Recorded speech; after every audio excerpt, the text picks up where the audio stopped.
Okay, let's dive right in. We need to talk about your energy.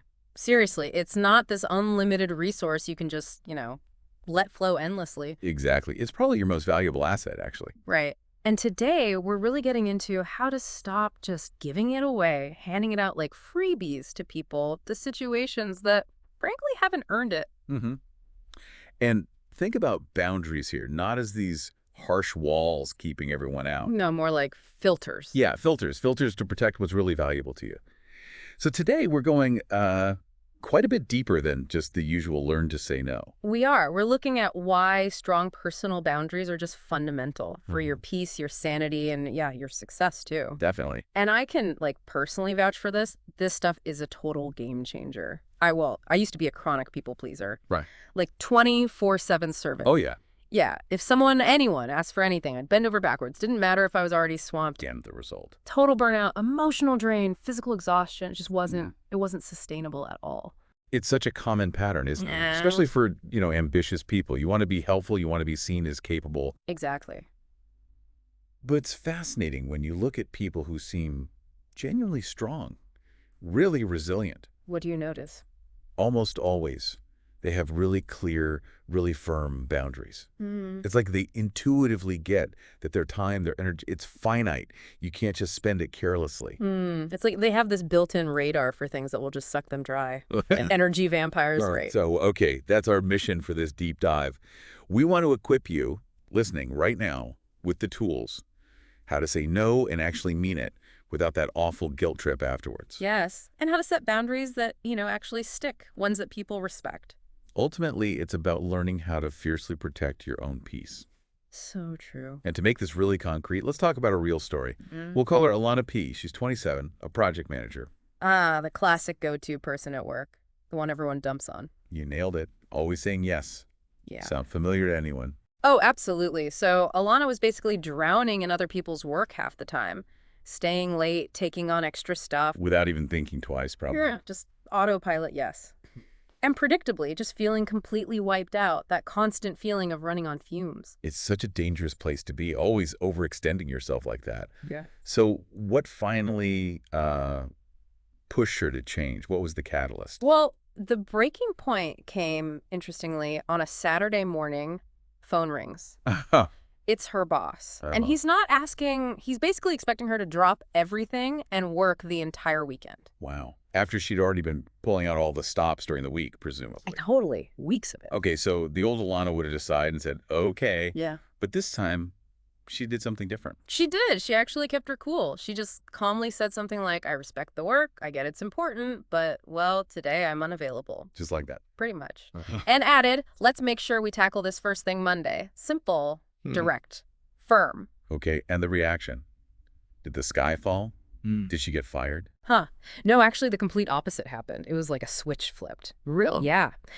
People, her colleagues, started treating her with noticeably more respect. Her relationships at work actually got better. That's fascinating. And, ironically, she started getting more recognition for her actual work, probably because she wasn't spread so thin and could focus. See, that's what's so powerful about Alana's story. When you communicate your limits clearly, it signals that you value yourself, your time, your energy. And that makes others value it too. Exactly. It's like demonstrating self-respect invites respect from others. Yeah. Why do you think just being clear and direct is so effective? That's a good point. I think when you're clear, there's just no wiggle room for misunderstanding, People know where the line is.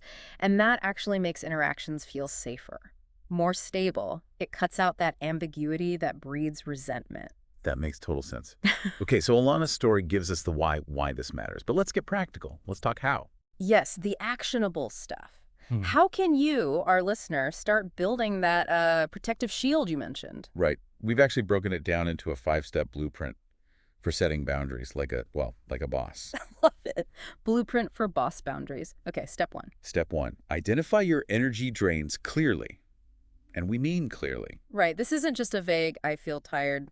This is about pinpointing, like which specific people, which tasks, which habits consistently leave you feeling depleted or resentful. Get specific. Write them down if you have to. Yes, because awareness is foundational, right? If you don't know what's draining you. You can't build defenses against it, which leads straight into step 2. Communicate clearly and directly. Okay, this is often the part that feels hardest, I think, at least at first. It definitely can be. But it gets easier, truly. Practice helps. And the key seems to be simplicity. You don't need this, like, long, elaborate speech defending your boundary. Absolutely not. Short, firm, simple statements are best. Things like, Like, I appreciate you asking, but I'm unavailable then, or even just, I can't take that on right now. exactly, no need for excessive apologies or complicated justifications. Which brings us neatly to step 3. Say no without guilt or over-explaining. This is the big one for so many people. Oh, absolutely. That guilt is powerful. We feel this deep-seated need to, like, justify the no, to soften it with excuses. But you really don't have to. Sometimes a simple, polite, no thank you or no but thanks for thinking of me is all that's needed. It really is. You're not obligated to provide a 10-page report on why you're protecting your own time. Why do you think we carry so much guilt around saying no? Is it societal? I think a lot of it is, yeah. It's that fear of disappointing people, maybe, or being seen as difficult, or I don't know, not a team player. Especially for women, perhaps. Definitely. We're often socialized to be agreeable, accommodating. Saying no feels like breaking a rule. But the thing is, always saying yes out of guilt, that just leads straight to resentment and burnout, which helps nobody. You've hit the nail on the head there. Okay, step 4 is about creating space. Step 4, create physical and emotional distance. Right. And this looks different depending on what your specific drains are, obviously. For sure. It might mean, limiting time with certain people who always leave you feeling negative. Or it could be super practical, like turning off work notifications after 6 p.m. That's a big one for many, creating that separation. Yeah. Or even just muting social media accounts that, consistently make you feel anxious or less than. It's about consciously building buffers, protecting your inner state. Very important. And the final step, which is maybe the most crucial for making boundaries actually work long term. Step 5, enforce boundaries consistently. Yes. Consistency. Setting it once is easy. Upholding it. That's the real test. That's where the rubber meets the road. Because people will test your boundaries. It's almost guaranteed, especially at first. So what do you do then when someone pushes back? You calmly reiterate it. You don't need to get angry or defensive. Just restate the boundary. Consistency shows you're serious. It's not about being rigid, is it? It's about showing you respect your own limits. Exactly. Like we said before, boundaries aren't mean. They're necessary. Yeah. And people ultimately respect what is consistently enforced. What are some typical ways people test boundaries? Good question. Maybe they try to negotiate or make you feel guilty. Yeah, guilt tripping is common. Or sometimes they might just pretend they didn't hear you or ignore it. The key is always calm repetition. So like that work call example, Right. if the boss calls at 7:30 after you said no calls after 7. You just calmly say, as I mentioned, I'm not taking work calls after 7. Happy to chat first thing tomorrow. No big argument needed. That's a great practical example. Okay, to make this even clearer, let's run through a few quick, like, everyday scenarios. Real life boundary setting. Good idea. Oh. Let's start with friendships. Friendship boundaries, we all have those friendships, right? Where maybe you're always on call, 24/7. Totally. Or those late night texts that wreck your sleep. Imagine our friend Mia. She realized this was happening constantly. Non-urgent stuff waking her up. Okay, so what did Mia do? She set a boundary. Simple. No responding to non-urgent texts after 9 p.m. She needed her sleep, her downtime. And did her friendships fall apart? Nope. Actually, because she was more rested and present during the day, her friendships arguably got better. More meaningful chats. That's a perfect illustration of boundaries enhancing, not hurting, relationships. Okay, how about relationship boundaries, like romantic ones? Right. Let's picture Alexa. She kept feeling really hurt and kind of belittled by disrespectful language during arguments with your partner. A common and damaging pattern. Yeah. How did Alexa handle it? She said a very clear line. She said, if you speak to me like that disrespectfully, this conversation is over. Immediately. And she stuck to it. She did. And over time, her partner learned. They started communicating more respectfully. Again, clarity and consistency. Powerful. Okay, one more. Work boundaries.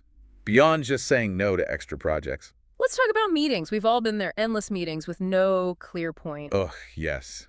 Soul destroying. So imagine Emma. She decided she wasn't doing it anymore. What's her tactic? She started politely declining meeting invites that didn't have a clear agenda attached. Bold move. How did that go down? A little surprised at first, maybe.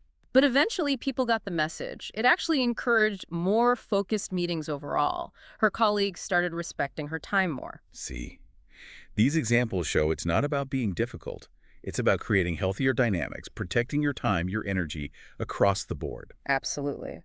And now we want you listening to actually do something with this, put it into practice. Yes. So we're throwing down a challenge. We're calling it the Dangerous Girl Challenge Boundary Week. Love the name. It's time to step up and actually implement these things. We've got 3 concrete actions for you to take this week. Just try them. Okay, action number 1.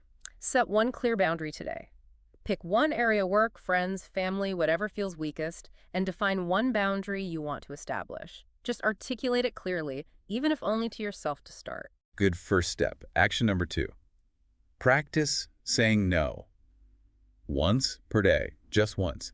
For this whole week, find one opportunity each day to politely but firmly say no to something you'd normally agree to out of guilt or obligation. And pay attention. Notice how it feels. See what happens. It's often less dramatic than you think. Right. And action number 3, remove one major energy drain. Think about what consistently saps your energy. That toxic Instagram feed, engaging in office gossip, that group chat that buzzes constantly. Pick one and take action. Unfollow, mute, disengage, eliminate, or seriously reduce its impact this week. Remember, your well-being comes first. You absolutely have the right and maybe even the responsibility to protect your energy and peace. So true. Now, we know this can feel daunting, and we actually got a brilliant question related to this from a listener, Daniela in Brooklyn. Oh yeah, what did Daniela ask? She asked, basically, what do I do if people get upset or offended when I start setting boundaries, which is such a real common fear. Daniela, that is a fantastic question. And yes, it's totally understandable.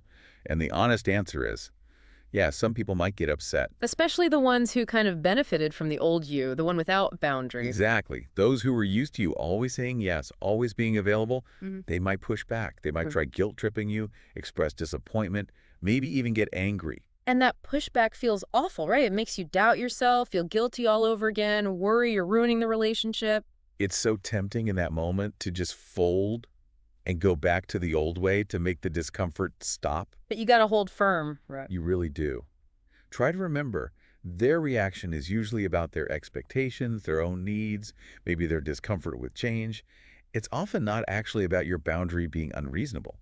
That's a helpful way to think about it. And over time, one of 2 things usually happens. People either adjust, they learn to respect your new limits because they value you, or they don't. The ones who consistently ignore your boundaries might just drift away. right. And honestly, both outcomes are okay. In fact, both can be really positive for your overall well-being. So boundaries kind of act like a filter, showing you who's really supportive. Precisely. They help you see who truly respects your needs and who is maybe consciously or unconsciously taking advantage of the lack of them. Either way, you gain clarity and you protect yourself. That's incredibly powerful. Okay, so as we start to wrap up this deep dive on the frankly vital skill of setting boundaries, let's leave everyone with a final thought, a mindset reset. Yes. Please remember this. Setting boundaries isn't about pushing people away. It's not about building walls to isolate yourself. What is it about then? It's fundamentally about pulling your peace, your well-being, closer to you. I like that. Pulling your piece closer. Right. And protecting your energy. It's not selfish. It's not a luxury. It's your highest responsibility, really. Absolutely. So start today. Set one boundary, however small it feels. Choose the area that needs it most. And just be ready. Be open to seeing how your life starts to shift positively when you do. It really is about consciously designing a life where you feel empowered, where you feel respected, and where you are in the driver's seat of your own energy. This has been the deep dive. Brains, ambition, and yeah, always a little chaos. Until next time. Protect your energy fiercely.